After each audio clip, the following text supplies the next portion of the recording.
ઘોઘંબા પતંગમાં આવેલી ગુજરાત. બોમ્બ મૂકીને ગયા છે, ગમે ત્યારે બ્લાસ્ટ થશે, ગમે ત્યારે મૃત્યુ થાય છે. તો મોટી વાત છે. તમે જીએફએલ કંપની ક્યાં સુધી ચાલશે? આ ભોપાલ જેવી દુર્ઘટના છે. આવનારા સમયમાં આ વિસ્તાર માટે, આ ઘોઘંબા તાલુકાના પંથક માટે, આજુબાજુના ગામડાઓ માટે બહુ મોટું જોખમકારક છે.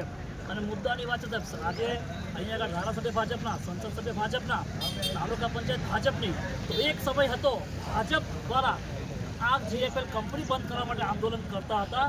તો હવે ક્યારે બંધ કરશે? મોટો વેધક પ્રશ્ન છે. આપે પહેલા પણ રજૂઆતો કરેલ હોય? સર, રજૂઆતો મામલતદારશ્રીને ઘણી વખત કરી છે કે જીએફએલ કંપનીમાં કેવા પ્રકારના ગેસ બનાવવામાં છે, કેવા પ્રકારનું કેમિકલ બનાવવામાં આવે છે. સાહેબ, એની જાણ કરો કે જે ખરેખર આ માનવ જાત માટે નુકસાનકારક છે કે નહીં, એનું પણ જાણ કરો. પણ સાહેબ, કોઈ પણ પ્રકારનું કામગીરી એથી કરવામાં નથી આવતી, કોઈ પણ પ્રકારની જાણ પણ નથી કરવામાં આવતી. આપણે શું માંગ છે?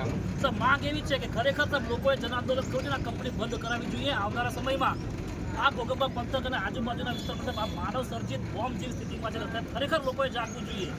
આ કંપનીના વિરોધમાં લોક જન આંદોલન થવું જોઈએ. આ કંપની બંધ થવી જોઈએ. આપણે આ લાઈવ દ્રશ્ય બતાવી રહ્યો છું. એક વસ્તુ છે ભાઈ,